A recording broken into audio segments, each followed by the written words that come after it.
gue dikejar-kejar anjir, kata dia gitu kan. Kejar-kejar apa, kata dia. Pocong gede banget, kata dia gitu, tinggi, gede. Kita udah rancu banget pada malam itu tuh, rancu banget. Dan akhirnya tiba-tiba ada yang bisikin gue, harus ada yang ditinggal di sini. Karena ya memang dari awal pun ya mungkin ini keegoisan gue lah, tanpa memikirkan tim gue.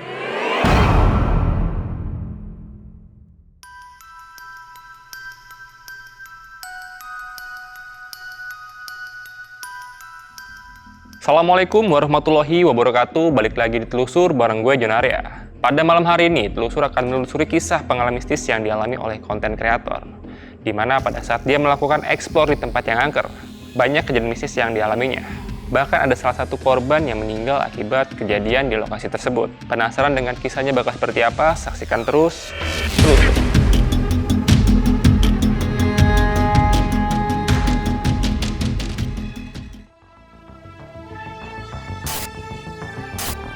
Halo teman-teman Telusur, gue mau ngundang kalian semua buat duduk di sini untuk menceritakan kejadian-kejadian mistis yang pernah kalian alamin. Dan kalau kalian siap buat jadi narasumber Telusur, kalian bisa langsung DM ke Instagram pribadi gue atau Instagramnya Telusur. Dan jangan lupa saksikan terus Telusur.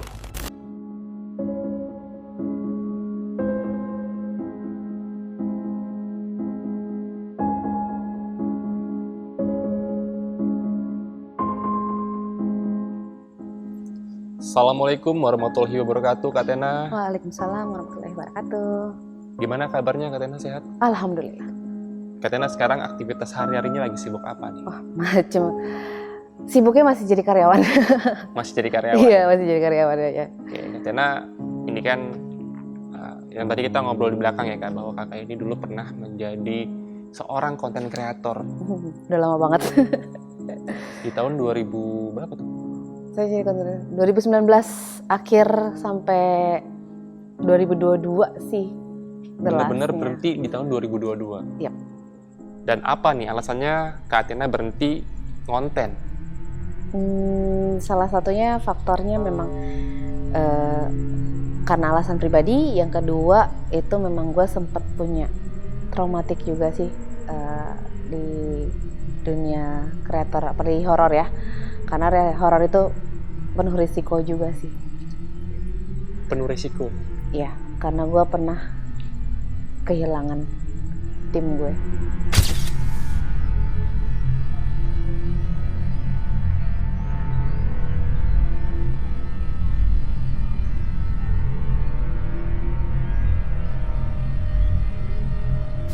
Tahun 2020 pas pandemi, gue merencanakan dengan tim gue untuk melakukan ekspor di salah satu bangunan terbengkalai di daerah Tangerang.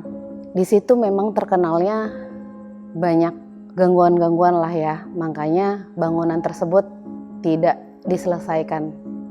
Padahal tuh kompleknya itu luas banget. Dari sebelum gue eksplor sama tim gue, sebelum eksplor, tim gue ini ada beberapa gitu. Gue sudah diperingatkan oleh beberapa tim gue karena memang beberapa tim gue sudah mendapat gangguan sebelum eksplor.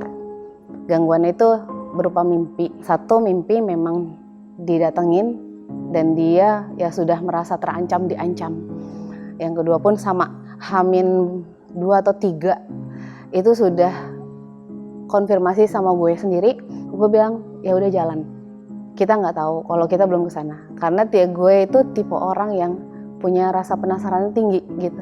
Jadi kalau misalkan gue belum ke suatu lokasi dan gue belum lihat lokasi tersebut secara langsung, gue nggak akan percaya. Hamin 1 besokannya gue mau eksplor, malamnya itu gue nggak bisa tidur.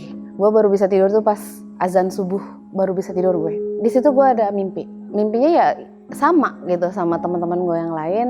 Intinya kita nggak boleh ke sana. Tapi pada saat itu gue tetap memutuskan untuk sana. Hari itu memang cuaca mendukung banget untuk ke daerah sana. Ya perjalanan gue ke lokasi itu lancar banget. Akhirnya sampai ke base camp tempat kita kumpul. Kita sempat ngobrol-ngobrol, diceritain lah sama temen gue. Kebetulan temen gue itu manggil gue ibu. Bu yakin ke sana gitu kan. Ya gue bilang, yakin, kenapa gitu. Aku loh dapat cerita, katanya ada salah satu praktisi paranormal itu pernah explore di situ, nggak sampai 1 jam di sana. Dia itu di lokasi itu keseret selama sejauh 10 meter. Ya gue bilang, ya udah kita jalanin dulu aja. Pada saat itu kita kan mau jalan itu memang dari sore ya, karena posisi jauh ya, gue di Jakarta Timur dan lokasinya di Tangerang itu kan jaraknya jauh gitu. Jadi gue memutuskan untuk nanti kita explore itu di jam 7:30. Itu tiba-tiba yang hujan, nggak ada mendung, nggak ada apa, di situ hujan deras banget. Di jam 9 malam itu hujan nggak berhenti. Sudah gara-gara akhirnya kita berangkat, itu masih gerimis, kita benar-benar robos gerimis, dan sampai ke sana ya baru masuk ke gangnya gitu, baru masuk ke gang, kita kan udah disambut sama sosok-sosok yang kalau menurut gue nggak masuk logikanya. Sosoknya itu ya kapasitasnya kuntilanak setinggi apa sih? Paling kan cuman kayak 2 meteran lah, paling tinggi 3 meter lah gitu. Ini yang bener-bener yang bisa melebihi batas gedung tersebut gitu kan. Ya sekitar rumah 3 lantai 2 lantai di sana kan ada rukonya itu ada rukonya 3 lantai 3 lantaian. Nah itu udah dia ngelebihi, dan itu sosoknya yang serem-serem banget. Sosoknya memang kuntilanak yang gue lihat. Terus yang ada sosok yang hitam yang kita sebut genderuwo, itu banyak banget, dan kita tuh disambut banget gitu. Akhirnya ya sudah seperti biasa. Sebelum kita melakukan aktivitas, biasanya kita berdoa dulu. Kita berdoa, minta kelancaran. Kita langsung ke lokasi yang sempat kita dapat kabar juga, di situ ada penampakan security. Jadi waktu itu kita ada pembagian 2 tim. Jadi untuk tim yang explore ruko-ruko itu temen gue perempuan sama temen gue yang punya kelebihannya itu, maksudnya yang punya kelebihan khususnya juga. Dan akhirnya kita explore ke ruko tersebut. Di dalam ruko emang posisinya kita masih hujan tuh udah mulai deres lagi gitu kan. Ya biasa, baru opening kita sudah dapat gangguan lagi.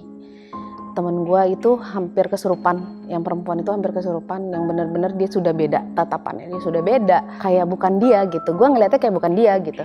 Gue sampai bilang sama temen gue juga, kayaknya udah nggak bagus deh, soalnya gue nyebut temen gue tuh si Nyai ini udah beda, bukan Nyai gitu. Gue ngomong kayak gitu. Terus temen gue bilang, iya, dia cuman iya aja. Tapi dia sambil nggak fokus sama ya konten yang kita bikin gitu kan.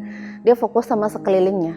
Nggak tahu dia sedang melihat apa, karena gue memang terfokusnya sama konten, dan temen gue itu fokus sama yang di luar sana gitu.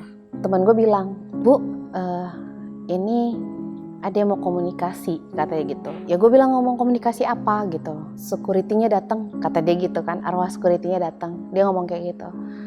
Oh ya udah, nggak apa-apa kalau memang misalkan ada yang mau komunikasi, ada yang bersedia untuk di mediasi pun nggak apa-apa, gue bilang kayak gitu.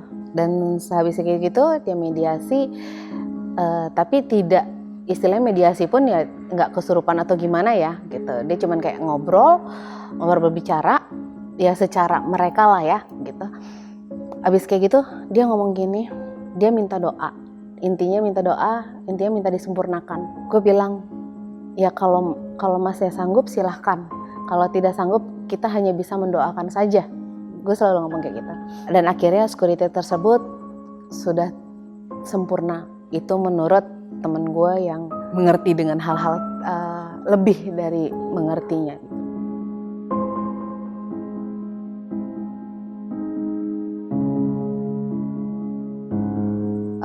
Setelah di lantai 1 sudah selesai, akhirnya kita ke lantai 2. Memang itu bangunan yang belum selesai dibangun, jadi di tangganya itu belum jadi tangganya, jadi nggak ada tiang penyangganya atau apa. Pada saat lantai 2 itu kan memang nggak ada penyangganya, sampai di lantai 2 pun tidak ada penyangganya, dan itu cuma satu lingkup yang kosong gitu, ruangan kosong sama satu ruangan kecil, itu kayak buat toilet ya. Dan kita udah mulai lagi.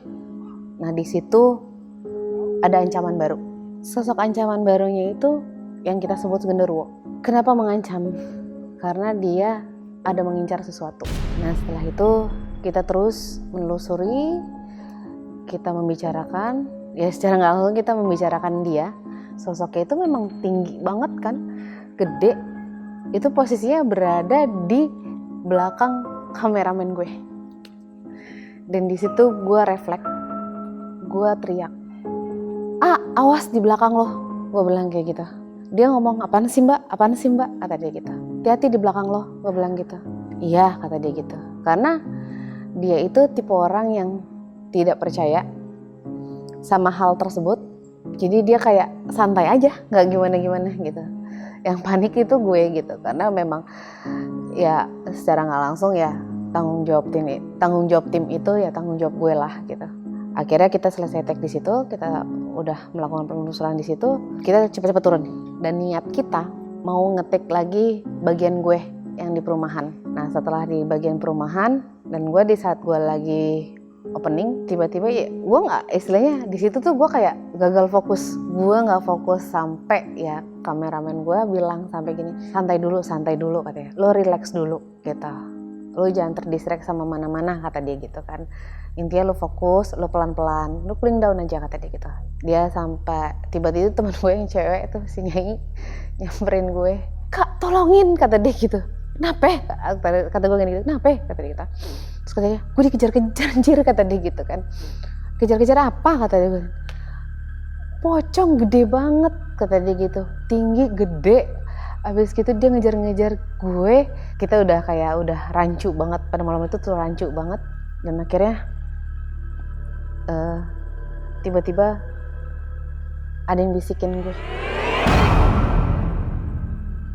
harus ada yang ditinggal di sini. Terus gue yang langsung istighfar, gue langsung lihat sekeliling gue. Yang gue lihat tuh siapa, maksudnya gini, yang bisikin gue tuh sosoknya apa gitu. Gue sampai yang deg-degan banget gitu. Temen gue akhirnya si Nyai itu bisikin gue, harus ada yang ditinggal di sini, gimana dong kata dia gitu. Itu kita belum tektokan cerita apapun gitu. Terus gue bilang gini, masa sih Nyi gitu kan, kita tuh udah mulai down lah ya, masa sih Nyi gitu kan. Langsung gue ngomong kayak gitu tuh, yang bener loh gitu, jangan kayak gitu gitu kan. Gue bilang gitu, enggak lah gitu, enggak ada yang ditinggal di sini gitu. Terus ya teman gue yang bisa juga, dia ngomong gini, Bu mendingan kita ganti tempat, udah nggak kondusif. Si mereka ini ya nyamperin kita gitu secara kayak gerombolan gitu. Entah apa yang mereka tuju sama kita nggak tahu. Tapi kata temen gue ini, katanya kita tuh ada yang nantang dia. Di salah satu dari kita ada yang nantang dia. Temen gue tuh yang bener panik. Kak ayo pulang, kata dia gitu. Itu kita belum ada 30 menit loh. Di sana belum ada 30 menit, dia langsung, Kak ayo pulang. Udah kondusif di sini. Aduh, Nyi gimana, kita belum dapat konten nih. Gitu kan. Kita sama sekali belum dapat konten apa-apa. Gitu kan. Kita belum menelusuri perumahan yang seluas itu gitu. Karena memang hujan terus. Dan akhirnya kita mutusin buat pulang. Kita ke titik kumpul lagi, kita ke base camp lagi. Tapi sebelum ke base camp kita mampir kayak warung kopi gitu. Temen gue ini yang bisa, dia ngomong gini, baru kali ini loh aku ngeliat apa mas? Leluhur kalian ini pada nampingin kalian satu-satu, kata dia gitu. Masa sih gitu? Kita juga apaan sih mas gitu kan, gak usah halu lah lo, gue gini. Saking gue kesel ya, karena memang kondisi kita lagi panik gitu kan, tiba-tiba dia cerita seperti itu. Karena ngerasa anak cucunya ini sedang terancam, karena memang yang dari sana ada beberapa yang ngikutin kita. Yang tinggi gede itu, sama yang kunti gede tinggi juga sama. Akhirnya kita pulang dari warung kopi itu. Udah, setelah itu kita pulang ke base camp dulu. Seperti biasa setelah kita explore, kita melakukan pembersihan atau kita sebut cleansing. Tapi kita masih dalam keadaan terancam. Sampai temen gue bilang gini, yang bisa itu, Bu, pulangnya nanti ya setelah azan subuh, kamu baru boleh pulang gitu. Tidur aja dulu gitu. Ya pada malam itu memang hujan deras juga gitu. Dan akhirnya kita di base camp, dan ya si kameramen ini malam itu bilang, gua gak enak badan mbak, belum makan kali, gue bilang gitu kan. Ya udah kita makan dulu. Akhirnya kita makan, terus ya gue sempat beliin tolak angin juga. Habis kayak gitu dia minum, dia sempat tidur tuh. Dan gue jujur gue nggak tidur, gue melek. Dan gue ditemenin sama teman-teman gue, kecuali kameramen gue ya, dia tidur karena memang dia nggak enak badan. Setelah azan subuh akhirnya kita pulang. Hati gue tuh kayak nggak tenang. Stop dulu untuk konten waktu itu. Kita stop sambil kita ngeliat video-video kita, dan ya kameramen gue bilang kalau ini jadiin kita upload itu tuh paling nggak sampai 5 menit kata dia gitu kan. Ya udahlah, akhirnya kita bikin lah. Itu sempat agak dari konten sampai diupload video tersebut itu butuh waktu lama, berapa bulan gitu baru diupload gitu. Dan memang keadaan kameramen gue memang udah sakit gitu kan. Dan akhirnya terakhir kali gue ngeliat almarhum itu pada saat konten sesi tanya jawab aja sih, tentang lokasi tersebut, kenapa gue nggak sampai selesai di sana. Dan akhirnya itu terakhir gue ketemu sama beliau.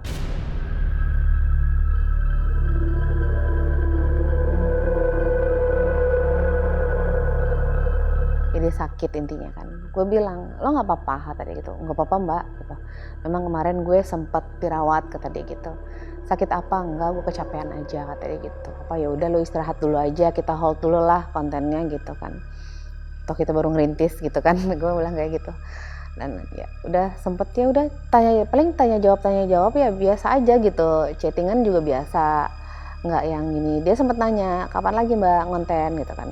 Ya nunggu lo sehat dulu. Selalu sehat, ayo kita ngonten lagi, gue bilang kayak gitu.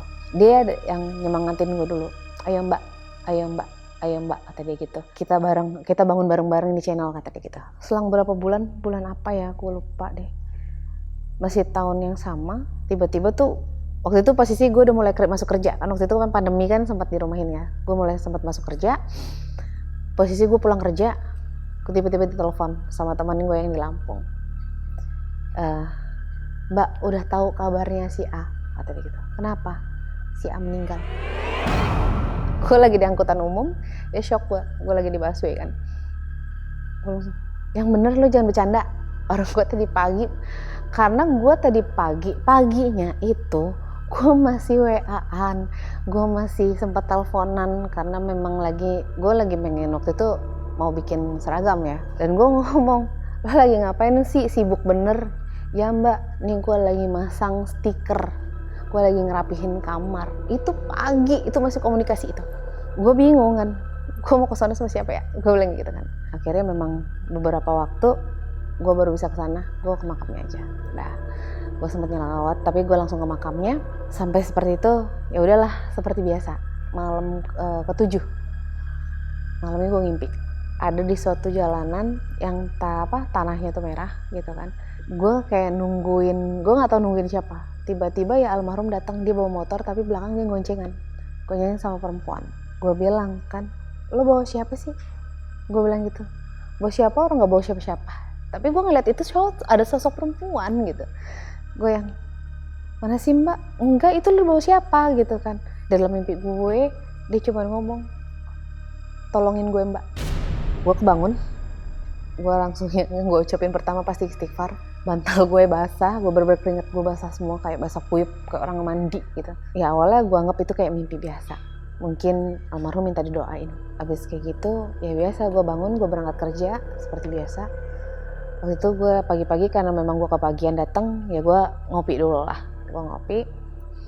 Pada saat gue ngopi, ya biasa duduk kayak gini. Kayak gue ngerasa tuh, dia itu ada. Dia tidak mewujudkan diri, tapi baunya dia tuh tahu gitu. Ini baunya dia. Gue sampai bilang, lu mau ikutan ngopi? Ya udah ngopi. Tapi abis ngopi pergi. Gue bilang gitu kan. Lama ya, sampai hampir 40 hari. Ya sampai gue sampai kayak, gue udah nggak kuat loh.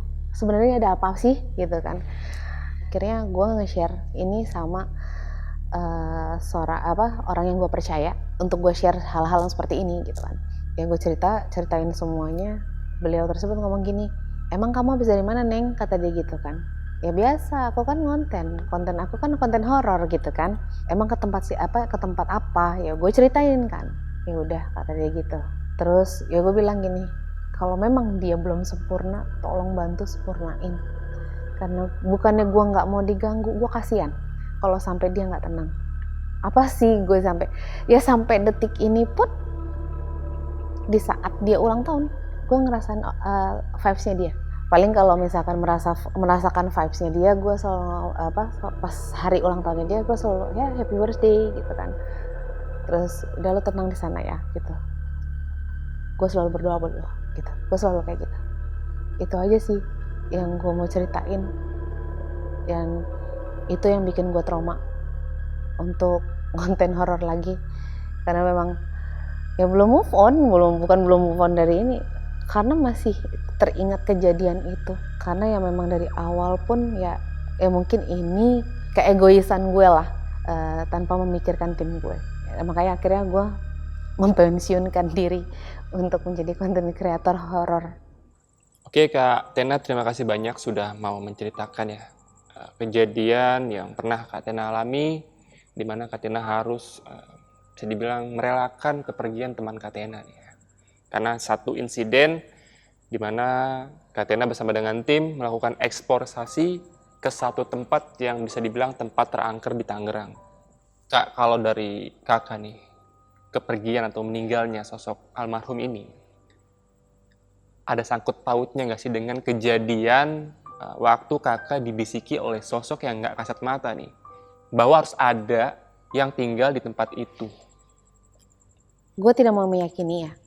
Kayak gue masih kayak antara ya naluri gue masih kayak udah enggak lah, kayak berantem ya antara gitu ya.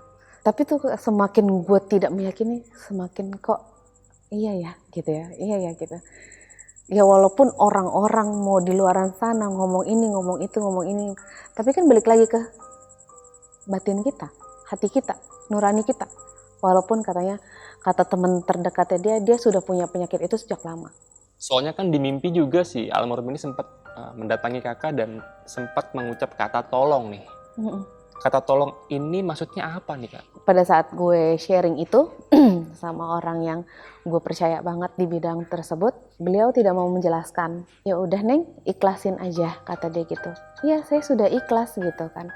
Cuman saya kalau misalkan memang kameramen gue itu belum sempurna, tolong disempurnakan gitu kan. Kata beliau, bantu doa aja, kata dia gitu. Kak Tena, waktu di lokasi kejadian nih, Kak Tena kan sempat ngasih warning nih sama kameramen kakak nih, bahwa di belakangnya dia tuh ada sesuatu nih. Nah, sesuatu itu yang kakak lihat apa tuh? Gede, hitam, tinggi, yang kita sebut mungkin entah itu buto hijau, entah itu genderuwo. Kak Tena, kalau untuk lokasi yang kakak datengin nih, detailnya tuh seperti apa sih Kak? Ya kayak gang gitu lah, gang-gang, tapi muat mobil sih. Ya namanya udah ketutup ilalang banyak ya, udah jadi kayak kebun gitu kan. Terus pertama kita masuk emang ya ruko dulu lah ketemunya, baru ke dalamnya itu ada perumahannya gitu. Dan memang kita belum sempet ke perumahannya gitu, jadi baru satu ruko yang kita eksplor, sama kita bikin opening yang di dekat mobil ada mobil warna putih itu yang udah kena ilalang juga. Di situ juga, cuma ke situ doang, belum kemana-mana karena memang belum. Ya mungkin paling lama kita di sana 30 menit. Kak Tena, tadi Kak Tena juga sempat menyinggung soal penampakan security ya, yang meninggal di sana nih. Betul. Nah, kalau untuk security ini ya kakak tahu nih, pernah ada cerita apa nih dari sosok ini nih? Katanya sih kena serangan jantung itu. Dia seperti itu. Ini sosok pertama nih yang mencoba untuk berkomunikasi dengan teman kakak ya? Iya. Yang minta untuk disempurnakan. Mungkin secara doa kali ya? Iya, betul. Satu lagi Kak Tena, untuk kasus yang si Nyai ya, teman kakak yang bernama Nyai ini, yang dia dikejar oleh sosok pocong. Tapi waktu saat kejadian, kakak benar-benar nggak ngelihat sosoknya ini, cuman si Nyai ini yang melihat. Iya, karena memang gue lagi take opening waktu itu, dan Nyai di belakang sama teman-teman gue, sama tim backup gitu kan. Ya udah, mereka di sana gitu. Entah apa mereka yang lakuin, tiba-tiba ya dilari gitu. Oke Kak Tena, terima kasih banyak sekali lagi Kak Tena ya. Sama-sama, sudah mau Bang. menceritakan kejadian yang pernah kakak alami. Dan sebenarnya masih ada satu hal yang mengganjal nih Kak. Apa tuh? Karena beberapa teman Kak Tena bilang ada salah satu dari teman-teman Kak Tena atau mungkin yang ada di sana menantang ya Kak. Dan itu yang masih saya tanyakan nih, siapa orang yang menantang kira-kira?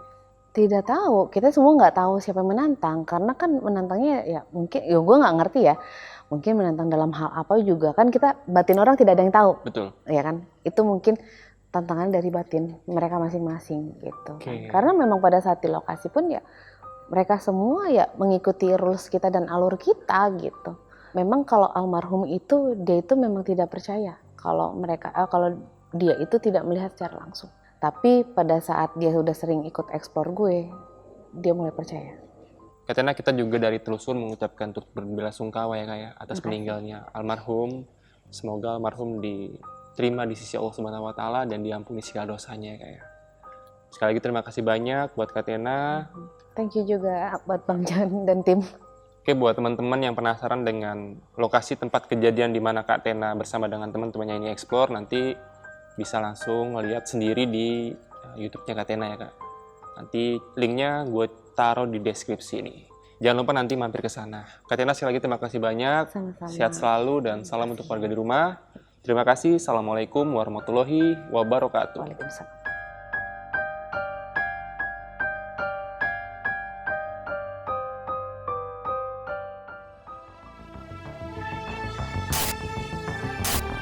Halo teman-teman Telusur, gue mau ngundang kalian semua buat duduk di sini untuk menceritakan kejadian-kejadian mistis yang pernah kalian alamin. Dan kalau kalian siap buat jadi narasumber Telusur, kalian bisa langsung DM ke Instagram pribadi gue atau Instagramnya Telusur.